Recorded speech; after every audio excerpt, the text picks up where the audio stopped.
Buen día, doctor Facundo Fernández Pastor. ¿Cómo le va? Muy bien, ¿y vos? Bien, bien. Bueno, imaginará que nuestra intención es que nos dé una opinión respecto de lo que se aprobó en la Cámara de Diputados, que refiere a la fórmula de recomposición o actualización de los saberes jubilatorios, y nos gustaría que nos cuente qué le parece el resultado de esta denominada media sanción, ¿no? ¿Qué significa para jubilados y pensionados? Bueno, en principio lo que hay que analizar es que es una buena noticia. En política uno tiene que ver que a veces no se puede lograr lo mejor. Entonces lo que hay que analizar es que no es la mejor fórmula de movilidad que se podía aprobar, no es la mejor recomposición, el 8% que le van a dar por enero, pero que fue lo posible. Fue lo que pudo acordar un grupo mayoritario de legisladores. Lo que me parece que queda claramente en evidencia es quiénes de los partidos políticos que integran la Cámara de Diputados votaron a favor de recomponer el salario de los más vulnerados y quienes votaron en contra y de defender los privilegios de los grupos concentrados en la economía. Bien, si nos atenemos a los parámetros que establece, digamos, esta nueva fórmula, ¿qué ve de plausible o de mejorar? Le pregunto esto porque, si bien en política es lo posible, da como la sensación de que, acorde a lo que han venido perdiendo los jubilados, tal vez habría que haber hecho tabla rasa, recomponer por lo menos hasta el límite de la pobreza y de ahí en más que la fórmula haga su trabajo. Sin embargo, esto no fue así y estos términos porcentuales da como la sensación de que, bueno, que es el reparto de achuras de los frigoríficos, ¿no? De los perros de los frigoríficos. Bueno, en principio me parece que lo más positivo que tiene el proyecto que tuvo media sanción es que eleva el haber mínimo garantizado, que es una modificación a la ley 24241 que incluyó la ley 26222, a la canasta básica del adulto. Que no es la canasta básica del adulto mayor, de la que mucho se habla, sino la que mide el INDEC. Para no generar confusión en lo que se reclama muchas veces en los medios de comunicación, sino que es una canasta básica que está hoy en los 265.000 pesos, pero ya es un incremento importante en lo que es el haber mínimo, porque eso no incluye bono.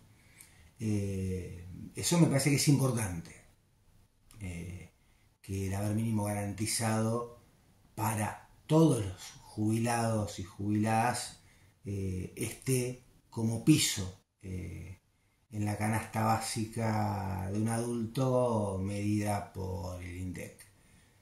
Más allá de eso, creo que para mejorar había un proyecto, fue el proyecto que tuvo el dictamen de la mayoría en su momento, que planteaba recomponer 30 puntos de los 37 perdidos por todos los jubilados, los de la mínima y los que cobraban más de la mínima, porque de los jubilados de la mínima se dice que perdieron el 28% por los bonos, en realidad que los bonos en algún momento se caen, entonces todos habían perdido un 37%.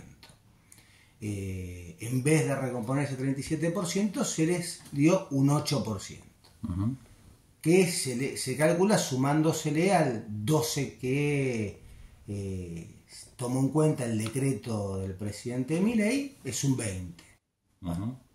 Quedan 17 puntos por recomponer, que no se van a recomponer, que se pierden y que siguen perdiendo los sectores más vulnerables. El ajuste recae sobre los sectores más vulnerables, mientras el presidente dice que va a vetar esa ley porque no va a entregar el superávit fiscal, un superávit fiscal donde se le siguen regalando miles de millones de pesos a las empresas que entran dentro de la ley de software como Mercado Libre o exenciones impositivas como las que tienen desde el año 93 Clarín y La Nación. Entonces, a los más vulnerables los ajustamos y a los sectores concentrados de la economía les regalamos plata a través de exenciones impositivas. Me parece que esto es de una hipocresía y un cinismo absoluto. Digamos, cuando parece ser como que hay una visión de dos economías, ¿no? Cuando se hace por un lado o se fija por un lado cuál es el monto que una persona percibe para estar en la línea de indigencia o en la línea de la pobreza, es como una lectura. Cuando se trata de los jubilados pareciera ser que es otra lectura porque se mide por índice y entonces dice los porcentuales. Con el 30 podríamos haber actualizado de una forma mucho más equitativa o a lo mejor más justa. ¿A qué atribuye usted esta deformación? Yo no sé si profesional o a qué se debe esta necesidad de mirar la solución para un grupo tan vulnerado como los jubilados, cuando se sabe que por más que sea un 100% no se llega a eso. No, lo miran por una cuestión muy específica, que es que el gasto en seguridad social, como lo plantean los economistas, tiene que ser sustentable. Uh-huh. Entonces, como es el mayor gasto que tiene el Estado, hacen un cálculo, un Excel, y dicen, bueno, si gastamos más de esto se nos hace insustentable. Uh-huh. Te vuelvo a lo que te decía recién. Sí.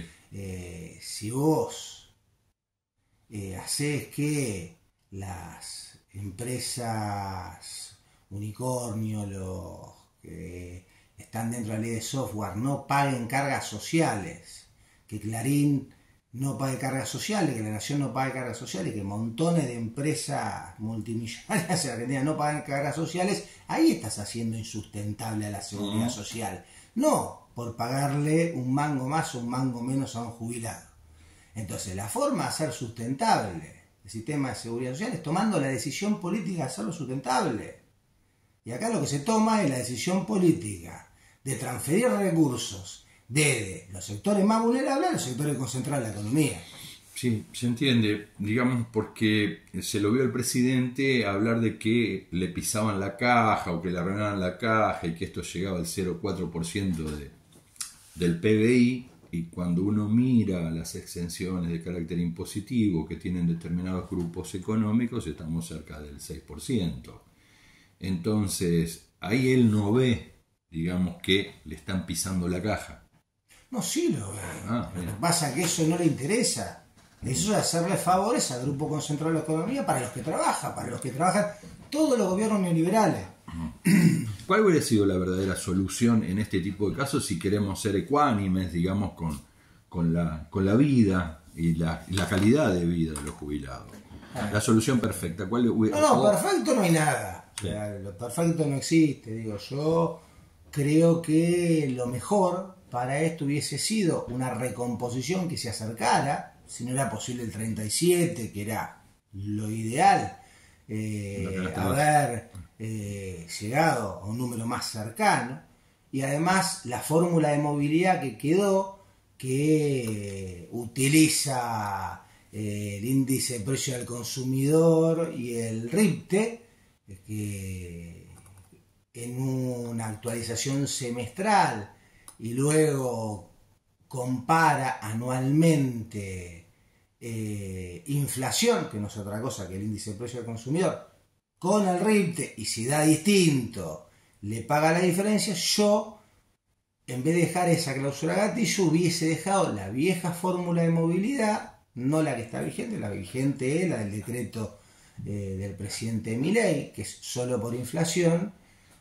sino la que se creó en el año 2008, que después la modificó el gobierno de Macri y la repuso el gobierno de Alberto Fernández, que es 50% salarios, 50% recaudación tributaria, porque cuando aumenta salarios aumenta la recaudación tributaria. Y hubiese puesto una cláusula gatillo con inflación. ¿Por qué? Porque cuando gobiernan este tipo de gobiernos, o como fue el gobierno de Macri, que licuó los salarios y la inflación fue alta, convenía que estuviese esta cláusula de gatillo por la inflación. Pero cuando vienen gobiernos que se ocupan de la producción, del trabajo, de que haya paritarias que le ganen a la inflación, siempre conviene que se actualice a través de los salarios, y cuando aumenta el salario y aumenta la producción en Argentina, aumenta la recaudación tributaria de ANSES, y por lo tanto conviene que esa sea la fórmula. Lamentablemente decidieron no dejar esa fórmula, que era una fórmula absolutamente virtuosa porque acompañaba el desarrollo de la economía. Se intentó actualizar digamos, mirando lo que fueron las fechas de donde se produce un corrimiento, aparentemente, donde hay como una suerte de impasse en el cual no hubo una consideración respecto a los jubilados, que estaba hablando en el mes de enero, febrero, entonces se hablaba de porcentual.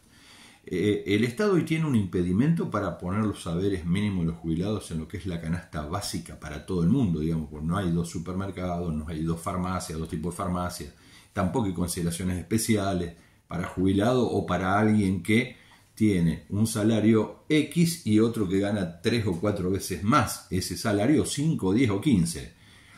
¿Cuál cree usted que debería ser en este caso la consideración que el gobierno debe tener? Porque también se le bajó la recaudación por falta de consumo, entonces por lo tanto cualquier gobierno querría tener una buena recaudación. Sin embargo, este gobierno ha decidido que se baja la inflación bajando el consumo. Ha tomado una decisión política de que no se alienta a la economía interna. Pretende un país agroexportador, lo ha dicho montones de veces. Sí. Entonces, está trabajando en que el 70% de las pymes que tenemos en Argentina se fundan. Claro. Ahora, ¿existe una posibilidad de que cuando llegue a la Cámara Alta se puedan incorporar este aspecto que usted destaca? Si tienen buena voluntad, digo, tienen voluntad política de considerar las cláusulas gatillo. Yo estimaría que no, porque lo que se aprobó fue un dictamen que era de minoría. O sea, hubo ahí una negociación para que el dictamen que más votos tenía en la Comisión de Previsión y Seguridad Social se bajara, sí, a los fines de llegar a un acuerdo político, y que sectores que son dialoguistas con el gobierno no quedaran ligados a otro sector que no quieren quedar ligados políticamente, acompañando ese dictamen, sino que ese otro sector político acompañara su proyecto. Bien, ahora a futuro, ¿qué no digo qué país imagina, porque es una situación bastante difícil la que atravesan todos los sectores, digamos, populares en Argentina?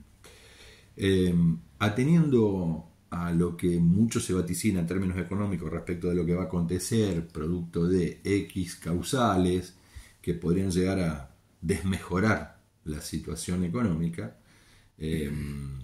los jubilados no tienen más que hacerle frente a esta realidad con esta fórmula. Yo creo que el país que se viene es un país que los jubilados han vivido muchas veces. Que la bonanza del los beneficiarios de la seguridad social, la creación de derechos de los beneficiarios de la seguridad, o por decirlo de otra manera, el cumplimiento respecto de aquel derecho humano de la seguridad social que se incorporó en el año 94 con jerarquía constitucional, se vivió entre el año 2013 y 2015. Por lo tanto, lo que tienen que hacer, no solo los jubilados, sino sobre todo los trabajadores activos, es defender las conquistas de los derechos de la seguridad social, porque el día de mañana van a ser trabajadores pasivos.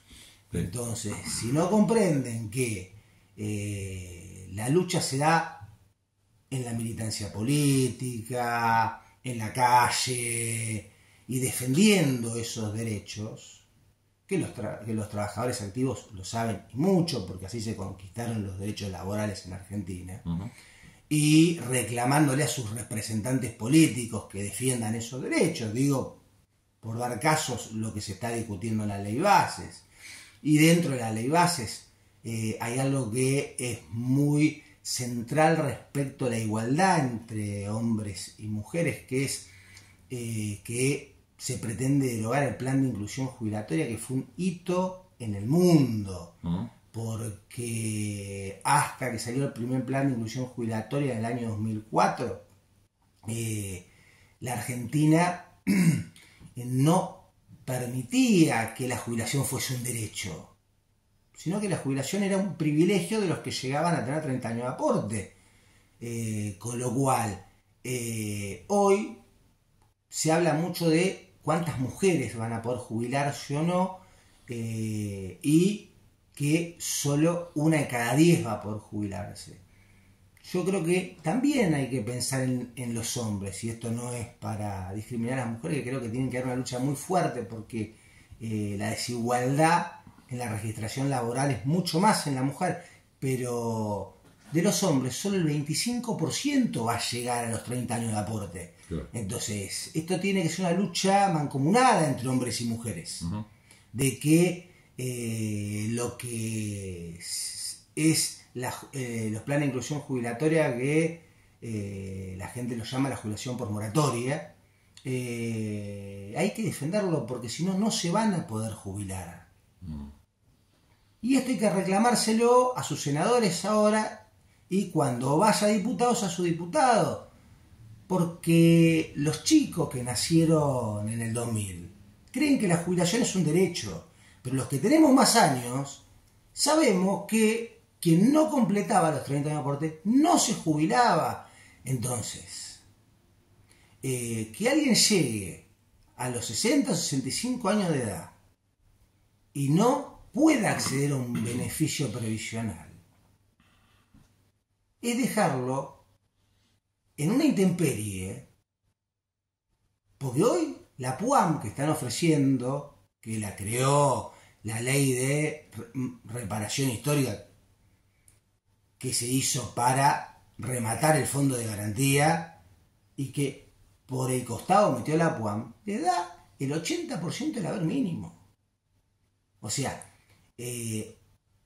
lleva a una persona a la miseria, y ni siquiera le da derecho a la pensión si queda viudo, y no le da el derecho al viudo de esa persona a obtener una pensión. Entonces lo obliga a tener un solo beneficio del 80% del haber mínimo hasta el día que se muera, a vivir en la miseria desde que acceda a ese beneficio y hasta la muerte, que lo que está buscando es que se muera lo más rápido posible.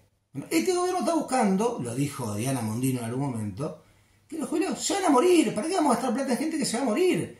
Bueno, entonces, los que tenemos algo más de conciencia social, tenemos que trabajar para defender esos sectores, como tenemos que defender los discapacitados, sobre los que Franco habló ayer, retomando alguna vieja frase de Lustó en el 2017, de que hay muchos discapacitados cuando no tienen ni siquiera conciencia de que en Europa las prestaciones por discapacidad cubren entre el 5 y el 10% de la población. Acá, las pensiones no contributivas representan el 3,26% de la población. Entonces nos falta cubrir mucha más gente. Claro. Pero van contra los sectores más vulnerados de la población. Van contra los jubilados, van contra los discapacitados. Mañana van a ir contra los chicos porque tienen la asignación por hijo de los padres que trabajan en relación de dependencia o la asignación universal por hijo de los padres que no tienen trabajo. ¿Por qué? Porque el tema es ir por la caja, sacarla a los que menos tienen para transferírsela a los que más tienen. Entonces lo que tenemos que hacer es, desde todos los lugares que podamos, reclamar que los derechos que logramos conseguir no se nos quiten.